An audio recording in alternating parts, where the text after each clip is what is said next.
Karena biasanya games itu coba-coba tapi ternyata enggak. Drafting phase sudah dimulai. Indonesia, satukan suara. Onyx ID.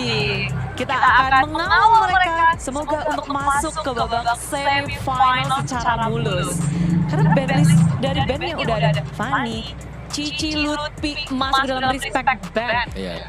Cicinya ini sebenarnya bandnya bukan hanya buat Lutfi ya, tapi untuk draft yang bakal dimainkan karena Daxia dan ketemunya dengan Cici terus. Ini yang harusnya dilakukan oleh Roro tadi ya. Kalau main Daxia, band aja Cicinya. Lebih ke kalau main tank ya. Tank semuanya udah Cici aja band. Band Cici jadi problem solve satu ya sebenarnya. Tapi Onyx juga bukan tim yang takut kalau ketemu Daxia, mereka berani untuk membuka si Kimi biasanya dibawain dengan Onyx. Tetap Kimi ya. Cuman oke dengan Moskov dan juga Puvis. Gimana Gan? Kamu ngeliat langsung jawaban itu? Moskov dan Poveus. Aku suka karena Moskov ya again ada elemen bisa split push dan surprise attack yang harus connect dari Spear of Destruction-nya. Dan ya ini mid game menit 8, menit 9 udah bisa aktif juga sih Moskov. Jadi nggak mungkin early-nya yang penting farming menit 9 udah dapetin item udah bisa join fight juga. SOD kena. Oke, mereka membuka di first pick-nya. Dinai juga bisa, dinai pick buat si GP ya, karena ya salah satu yang buat Onyx kalah atau teman-teman tim Liquid Philippines itu Moskov. Jadi ini adalah salah satu hero yang memang sangat berbahaya sekali, apalagi dengan tadi yang tepat masuknya atau dengan SOD yang memang bisa kena juga ke lawannya. Tapi langsung dijawab dengan adanya Granger dan juga lapu-lapu. Jawaban ini gimana Om? Ya, ini strong pick sih untuk Mythic Seal. Kayak mereka berusaha untuk bisa menangin lane. Dan antara Lapo dan juga Granger adalah dua hero yang memang bisa untuk menangin lane-nya dia. Jadi adu mekanik, skill wise ini harus adu mekanik di lane. Apalagi kita menang Lapo-Lapo kan. Salah kanan dikit dia dapat shield kebalik semua nanti team fight-nya. Dan ya elemen Bravest Fighter ini ngebuka juga. Jadi komposisi dari Mythic Seal. Kalau mereka butuh inisiator, Lapu-Lapu bisa banget jadi inisiator. Dimana Granger udah ada dua badan nih. Udah ada Lapu dan Baxia di depan. Grangernya tinggal free hit dari belakang. Itu perfect skenario untuk 3 hero pertama dari Mythic Seal. Woi, akhirnya Berani. kita nggak kayak pakai assassin. Pick berani sih. Memang benar-benar berani juga karena di sini untuk tugas dari Hayabusa pastinya masuk. Shadow kill keluar juga untuk tim fight-nya, tapi banyak faktor untuk bisa nge-stopin dia Ini sekarang. berani yang ini positif way atau negatif way? Berani yang ya. Posisi resiko. Betul, ya. Take the risk gitu ya. oke, jadi go big or go home gitu lah ya. Benar. Shadow kill bisa sambil posisi retribution juga bisa. Cuman di sini untuk targetnya dia yang agak sulit karena kan ada Lapo dengan Baxia, dua hero yang nggak mungkin nih bisa sekali Shadow kill langsung tembak juga, kecuali dia udah low banget. Makanannya nanti mid lanernya sama Granger. Granger Ya, ya. udah di pick. Dan ini dengan Hayabusa mereka basically mau fokus bisa split push juga. Dua hero yang mereka pick, baik Moskov dan juga Hayabusa ini bisa nge-pressure lane jauh yang jawab nanya ke pertanyaan ke Mythic Seal, mau dijawab apa nih split push potensi kita yang gede.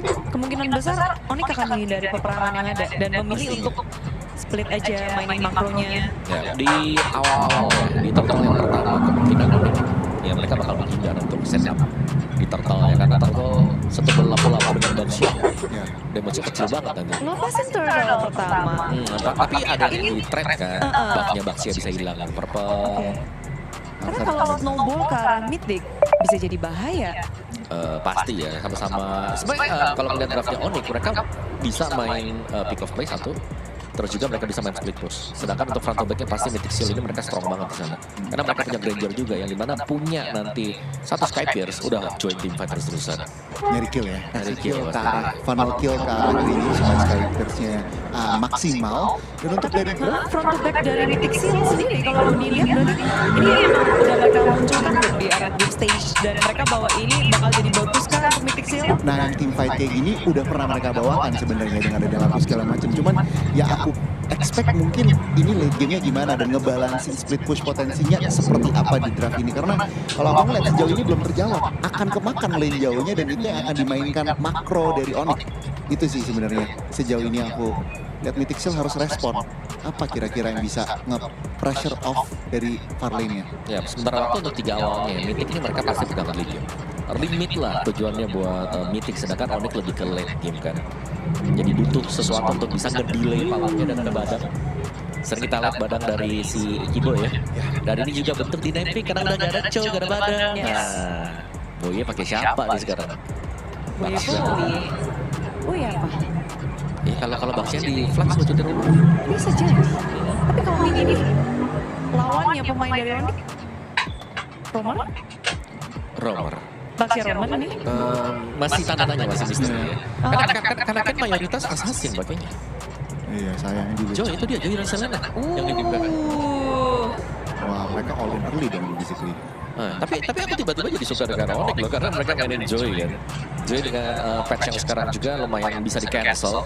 Cuman harus berhati-hati jangan sampai ini Selena yang bisa overvision dengan enak juga. Karena kendala banget. Oke, memasuki game yang pertama dengan line up yang dimiliki oleh Mythic Seal. Siapa yang akan bisa menjadi faktor X untuk memenangkan game ini nih? Mythic Seal. Granger mid game, terus juga Selena Lapu nanti kalau setupnya. Selena Lapu yang harus Selena bahas. Lapu. Betul dengan Kadita. Oh, Kadita Sans, gila Sans akan kita dengarkan. Wah, ini ya gila Sans mestinya ya. Dan ini akan ngebuat komposisi musuh Purify juga. Ngasih pertanyaan, mau Purify biar aman atau gimana? Karena ada Hayabusa yang bisa langsung free kill kalau flicker. Atau Kalau Onyx flicker mereka langsung burst saja udah, burst. Bersaja, burst, tapi kita akan langsung bersama-sama mengabarkan kepada para caster, Ranger Mas dan juga ada Coach untuk membawa Indonesia di game pertama melawan Myanmar. Terima kasih banyak Budi Clara Monster. Dan mari kita dengarkan bunyi lonceng selalu menyertai kehadiran tim Indonesia, Onyx Indonesia. Itu dia, sudah ditunggu-tunggu dari kemarin bahkan di penampilan perdana di babak knockout Onyx ID. Mari kita mengawal tim Indonesia menuju ke semifinal terlebih dahulu dan mudah-mudahan untuk ke grand final. Seluruh sobat bola Indonesia yang berada di Jakarta, langsung aja kalian semua nobar bareng watch party di Metro ya kan? Biar kita mendukung bersama-sama tim Onyx Indonesia untuk melaju ke babak selanjutnya. So, ini dia Onyx Indonesia. Memang kita melihat kalau ngomongin early game, Mythic Seal punya power play yang cukup banyak. Sedangkan dari tim Onyx, beberapa harus bermain di arah middle to late game. Coba gimana caranya? Yang gue lihat di sini adalah mereka how to handle sungai. Itu penting banget sih untuk Onyx. Tapi susah sih jujurnya ya. Karena ada Selena, balik lagi Selena ini kuat banget untuk early-nya. Bahkan kayak clear power-nya juga ya setelah dia dirubah lagi kan. Itu cepet banget Garote. Terus kayak ya River bisa dipasangin trap sama teman-teman dari Mythic Seal, jadi nggak bisa lewat secara gampang dari segi emblem pun. Hati-hati ya karena ada seasonal hunter. Ini klasik emblem dari Selena untuk mempercepat jungle, entah itu mencuri jungle milik Onyx atau mempercepat turtle nantinya. Ya. Yang pasti ya harus coba dipikirkan adalah gimana cara mereka nanti tahun pertama zoning out dari Boye ini siapa yang hentiin. Poking damage terlalu banyak soft skill banget. Dan mungkin yang bisa dimainkan adalah combo Keyboy dan juga Sans untuk menutup seluruh kekuatan di front line dari Mythic Seal supaya fokus langsung ke targeting kanan camp.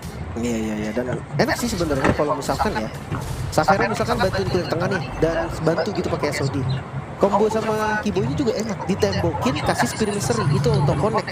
Plus ya kalau memang misalkan mau Sans dan kayak ini bisa jadi momennya sendiri lah. Karena dua-duanya kan tipikal assassin ya, tipikal bisa nge-kill sendiri tapi lihat setup pertama. From Kyrie, King of the Jungle berhasil melakukan takeover di depan sana. Bakal lebih mencoba untuk memaksa Boy itu bisa tertinggal. Masih coba satu mobil kill kembali Keyboy. Ditutup dengan adanya Fishback dan itu dia tenggelam dalam samudra. Harus pelanggaran kembali Ayo Indonesia, tapi nampaknya para pasukan Keyboy ini mereka mendapatkan kerugian yang luar biasa. Shadow Kill menutup adanya kerugian 2/2. Tapi yang mungkin yang mencoba bertanyakan adalah di sini Lele dan Nico ini mulai harus di respect nih. Safera terkena solo kill pakai di bagian top lane terlalu over. Granger di awal ya power akan lebih kuat daripada Moskov. Rhapsody dan Sonata. Tapi ini dia kita lihat dari replaynya Kyrie dengan retribution ya gue nggak tahu game ini mau nahan retrinya atau gimana karena tadi udah tinggal 800 tapi ZP flicker from defensive mau tidak mau membuat para pasukan tim Onyx Indonesia. Kali ini mereka harusnya udah mulai sadar satu turtle ini setidaknya hanya bensin. Bukan ada flicker from Keyboy! Keyboy! Again, pertukaran Keyboy dengan good lane benar-benar worth it, tapi Keyboy bersinar kembali Keyboy benar-benar menggetarkan left down riasan. Dengan pergerakan itu dia Sans dengan kaditanya. Gila Sans is big. Tanpa adanya Purify dari Mythic Seal ini membuat Suns akan bebas sekali untuk bermain dengan Petrify. Siapapun bisa dimakan, mungkin nantinya Boye ini bisa ditarget juga selama memang konsep dari Onyx mau main front to back. Plus ya mereka punya asuransi late game juga. Moskov ini udah menjadi satu pegangan lah bagi Onyx ID. Tapi gue mengkhawatirkan di arah XP-nya. Harus dikit hati-hati juga. Lapu-lapu punya power yang sangat besar. Jangan sampai kayak tadi mereka mau punish. Ternyata lapu-lapunya dapetin momen, dapetin space dan ngebalikin. Oke, melihat untuk clear ini telah dilakukan di tengah untuk kedua belah tim. Mereka stand menuju ke arah turtle. Mereka stay, mereka siap untuk melakukan team fight. Kali ini team fight dipegang oleh pasukan dari tim Onyx Indonesia dengan setup yang penuh. 5 pemain mereka setup terus di arah belakang dan hilang langsung terlalu Saputraku. Tidak ada lagi zona yang terjadi dari Keyboy. Harus bertukar dengan Kairi untuk mau shadow kill. Apakah mampu menyelamatkan Kairi? Kairi menghabiskan dari Sapphire. Mencoba menutup keuntungan yang diberikan pasukan dari Mythic Seal. Sama-sama tidak memiliki power of attribution. Reset adalah sebuah jawaban. Dan Sapphire dengan datangnya dia membantu berpasukan dari tim Onyx Indonesia membuat poin jadi cukup equal. Aku nggak bisa bilang jadi cukup equal. Aku nggak bisa bilang ini Onyx yang mendapatkan keuntungan. Tapi yang dipastikan adalah setidaknya mereka nggak kalah jauh. Setidaknya mereka nggak kehilangan turtle mereka. Dan Suns lagi-lagi memang tidak bisa dipungkiri permainan Kadita yang luar biasa. Saat mengatasi secara goal menuju ke belakang dengan Prime Fighters. Kairi tidak bisa masuk lebih dalam lagi karena body block yang dilakukan oleh Khan menutup jalan Kairi dengan Core Shadow yang mereka miliki. Ini sempat gue bahas tadi sih. Kairi dengan Hayabusanya ini lumayan berat. Karena apa? Karena memang Farlane-nya akan dikasih ke Savero. Prioritas pertamanya adalah Trinity Savero. Kairi yang di awal tadi jungle mungkin masih dapat, lama-lama akan ada event jungle, akan ada perubahan yang signifikan. Dan itu yang gue maksud. Gimana caranya Kairi dapetin gold sementara landingnya dikasih ke Savero? Ya, Savero jadi 2 hero farming kita bisa lihat di sini. Ngomongin dari gold juga masih belum bisa diuntungkan untuk Kairi ataupun Savero, salah satu dari antara mereka. Malah 1100 untuk CP dan Mythic Seal. Mereka early game pressure-nya memaksimalkan seluruh hero yang mereka miliki. Itu dia. Mungkin winning conditionnya ada di split push dulu ya. Karena ya semakin late game akan semakin susah nih dari Mythic Seal untuk nabrak. Mereka nggak punya initiator pasti.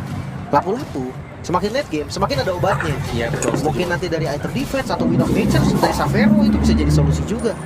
Dan landing jauh dibalik lagi Moskov versus Joy nanti akan ada di Farlane. Itu lumayan berat untuk Joy sih. Oke. Dan yang gue suka di sini di mana kombinasi mereka mencoba mendobakan Kane. The power of retribution didapatkan di arah bottom lane. Lelenya gagal dari Savero. Lihat itu lelenya. Kalau misalnya lewat kuping angin udah berasa. Wah itu ngeri sih memang. Tapi Keyboy bakal cepat komit, mencoba untuk kabur ke belakang. Itu dia. Fist break yang berhasil dihindari Keyboy. Pressure dari badannya. Dan kalau nggak salah, correct me if I'm wrong, Keyboy win rate badan itu tinggi banget di MPL Indonesia. Kalau asal di MPL playoff tuh tinggi banget sih ingat gue. Iya, kalau di full MPL mungkin karena awalnya ya Onyx kan berangkat dari bawah kan, jadi agak susah. Jadi mungkin ini salah satu tim ya from zero to Riyadh. Yes, from zero to Riyadh, tapi nampaknya Suns! Gila, Suns! Berhasil nge-steal dan mencoba untuk kabur ke arah belakang. Itu dia Rough Wave. Breath of Ocean yang menyelamatkan dari Suns. Tapi still terhadap Purple Buff. Oke, memang ini cuma Purple Buff. Tapi lihat, bayangkan betapa untungnya Kairi di depan sana. Dengan keuntungan Purple Buff yang dimiliki satu level itu sangat berarti untuk the power of retribution lebih versus everybody. Soalnya telah terjadi. Tapi nampaknya harta-hartanya seorang Keyboy tenggelam di Garuk dan juga Soul Eater bersama dengan Garoti. Nico berhasil membuka vision, tapi Kairi kali ini harus mau tidak mau mendapatkan Purple Buff. Karena kalau tidak, ini akan sama saja dan malah keuntungan di tangan dari tim Mythic Seal dan Savero. Keuntungan dari Farlane yang dimiliki Savero dimaksimalkan walaupun gold lane mereka itu terpaut jauh. Tapi lihat, mulai tenggelam dan ini dia tenggelam dalam samudra. The point kill kembali dapatkan oleh Kairi. Itu dia, lapu-lapu punya damage tapi lapu-lapu dia nggak punya badan yang kuat. Akhirnya punishment demi punishment itu bisa dimakan lagi Suns. Dengan Petrify satu kali lagi gua ingatkan gak ada Purify dari Mythic Seal yang berarti siapapun bisa jadi target, siapapun bisa dimakan. Blade of Despair gue suka banget Kairi ketika dia langsung bikin item mahal. Dia tahu dia butuh damage, dia tahu percentage early game mereka itu tidak sekuat itu. Jadi mau tidak mau Kairi benar-benar harus dapetin momentum dengan yang dia pegang saat ini. Kita lihat momentum dari Joy terhadap Kairi dengan 1000 gold difference. Ini sangat menguntungkan Kairi yang dimana di atas kertas, hitam di atas putih, Kairi itu adalah hero late game. Iya, perlahan tapi pasti ya. Cuma Golden mepet banget sih ini. Sebenarnya bagus, karena apa? Karena Onyx ini hero-nya hero scaling. Mereka hero late game. Ketika memang Golden mepet seperti ini, berarti winning condition mereka terbuka Dengan jelas dan bahkan farmingnya masih dapat. Savero nggak boleh sembarangan untuk recall di tengah sana. Yang ditakutkan adalah satu lele ada trapping di sana, kita nggak tahu. Benar. Untuk dinaik rotasi kan, itu kan yang tahu. Tapi ini meresahkan memang. Karena meresahkan, yang ditakutkan adalah Savero juga nggak purify. Benar. Instant magical damage itu merugikan sekali. Karena follow up damage dari jauh kan. Dari Granger, dengan Rhapsody-nya, dengan Death Sonata-nya. Dan buat teman-teman yang ada di Jakarta juga boleh nih ikut watch party ya di MRT Bundaran HI. Wah, seru banget tuh, pasti rame banget. Tinggal turun aja langsung ke MRT. Tadi Metro yang udah gue kasih tahu, langsung turun ke sana. Dan juga buat kawan-kawan saudara semua yang udah ada di Metro Watch Party Indonesia, MRT Bundaran HI, halo semua, semangat. Kita dukung tim Indonesia untuk bisa bermain di All Indonesia Grand Final nanti di MSC ya. Mengawal tim Indonesia, let's go. Oke, back to the game. Lihat goldnya, mulai turun lagi. Karena memang damage dari teman-teman Mythic Seal juga ini nggak bisa diragukan ya, nggak bisa dianggap remeh. Ada Zippy, physical dan magical ini setara. Belum lagi lapu-lapu yang pasti nanti bisa ngejar satu. Katakanlah Savero yang akan di zoning. Oke. Cuma ya kalau untuk numbangin menurut gue semakin lama lapu-lapu semakin susah numbangin Moskov. Betul, ditambah lagi nanti ada winning condition, dia pakai Malefic Gun, range yang nggak dapet, pakai flicker, Savero juga bisa ngedodge-nya nggak harus pakai flicker juga. Jadi banyak banget chance yang bisa dimiliki oleh Savero. Cuma problem utamanya adalah Savero ini dia harus bermain sneaky peeky, hide and abuse. Nah, hide and abuse ini problemnya adalah ada Nico trapping dengan Selenanya. Abyssal trapnya ini yang bahaya. Dan jangan lupa ya, untuk Mythic Seal mereka yang akan pegang Lord duluan, tapi itu dia. Itu ditutup sama Sans. Oh no. Dan bahkan Kairi sekalipun ada yang berani masuk, Sans sudah standby on position. Kiboy! Dia belakang Kiboy! Betul lapis ke belakang, si Peter Take dari rumah sana. Free dari belakang untuk Savero. Membuat Ormas dari Timor tidak bisa mendapatkan keuntungan dan Kon. Kali ini terperangkap di tembok. Tenggelam tak ada sisa. Dan Ormas dari tim Mythic Seal mereka kehilangan tiga pemainnya. Menuju ke arah lot yang bebas untuk Timor Indonesia. Kiboy, lagi-lagi Kiboy. Terlihat jelas inisiasi yang langsung di follow up tadi dengan sangat sempurna. 3 yang tumbang, Lord Free. Onyx ID memimpin. Onyx ID dan lihat itu Kiboy. Benar-benar spear of distraction yang di followingnya bagus banget sama Savero. Perfect timing. Dia tahu nih kayak oke, Kiboy akan maju, Kiboy akan pakai tembok yang mana. Spear of Destruction langsung dipredik juga. Dan wah, ini langsung 4000 gold. Lihat dari gold yang tadi mepet sempat dipegang Mythic Seal bahkan walaupun under 1000 gold. Yes. Tapi sekarang oleh 4000 gold dan Lord yang cukup berbahaya. Ingat, Mythic Seal mereka tidak punya high ground defense yang kuat. Walaupun masih ada pasif dari Holy Defense-nya, tapi tetap Lord ini akan jadi Lord yang sangat bermasalah untuk Mythic Seal. Lihat antara top lane, mata, ada 2 mata. Kita bingung di mana Kiboy atau Sas yang akan membuka ini. Dua-duanya akan menjadi potensial yang sangat baik. Depan pasukan dari Timor Indonesia, fokus menuju ke PS Turret. Gak mungkin apapun terjadi, Poki Dev dengan Sans kali ini gagal menenggelamkan Kane. Oh, Savero! Ke belakang, Savero bakal coba dilindungi dengan adanya Brave Fighters, tapi Savero tetap harus take down. Terlalu besar yang bisa diberikan oleh para pasukan dari Timor Indonesia. Mereka mencoba untuk mengamankan Lutfi. Setidaknya Lutfi yang tumbang ketimbang harus banyak banget poin kill yang didapatkan. Kairi mundur ke belakang, Boye masih ada satu buah Quad Shadow dan Sans hampir saja kalau jaraknya tepat banget itu pasti Ken akan tenggelam. Itu dia yang gue bilang kan. Kadang bisa orang ini magnet loh. Semakin ngumpet, semakin coba jaga posisi, semakin kena. Dan ya, Gold Tank itu juga paling sering kena ya, by the way, dari Abyssal Roll. Tapi hati-hati. Oh, Kairi! Oh my god, Kairi, what are you doing? Memaksakan keadaan dan bahkan Kairi ter-take down. Kali ini tidak ada cover sama sekali dan inside kill. Untungnya dari segi objektif mereka semua nggak ada. Dan satu netral objektif seperti Lord juga nggak ada. Kairi harus lebih bersabar. Kairi tidak boleh terlalu terburu-buru. Kita tahu keuntungan yang sudah dimiliki oleh tim Onyx Indonesia. Mereka langsung drop dengan hingga 800 gol saja. Hilang semua. Usaha dari Onyx untuk menabrak tadi di bagian top lane, menghancurkan satu base turret, sekarang hilang. Tapi ya balik lagi, harus lebih sabar sih. Jangan lupa pressure dari Abyssal Roll itu bukan di early game doang. Sampai late game juga itu pressure banget ya. Kecuali defend high ground, udah itu doang. Lemahnya di situ. Iya. Defend high ground ya kalau misalkan nggak kena, tetap ya udah tembus. Tapi kalau kena tetap bahaya juga Ji. Intinya habis lorong ini cuma nggak bisa clear cepat aja lah intinya. Jadi harus lebih hati-hati dan maksimalkan Farland. Ingat, Onyx mereka punya 2 yang bisa Farland. Mereka punya Moskov, mereka punya Hayabusa. Bebas tinggal switching aja, atau 3-2 juga 4-1 pun bisa jadi solusi. Jadi kayak strateginya banyak dan gak usah buru-buru. Mereka lagi pegang tempo. Malefican udah jadi. Looting kena perkara Boye, No Boye. nggak boleh dimakan, harus pelan-pelan. Dan lihat bakal coba di Comic Sans. Terlalu besar apa diberikan untuk ke belakang target dengan Brand Fighter Spring terus juga Savero. Mereka mau defensif telah dikeluarkan pada masukan dari tim Onyx Indonesia. Terus mendapatkan kena shadow kill from Kyrie menutup para masukan dan tim Matrix Hell untuk bisa selamat dan one last hit. Ter-take down double kill looking for triple kill. Onyx Indonesia, 2 orang yang tersisa membawa para pasukan tim Onyx ID mencoba untuk melakukan one straight push. Di arah depan sana, trigger belakang, Lele menuju ke arah sana Kiboy karena rasanya dan para pasukan dari tim Onyx Indonesia, the one last best stand in the game pertama didapatkan oleh tim Onyx Indonesia.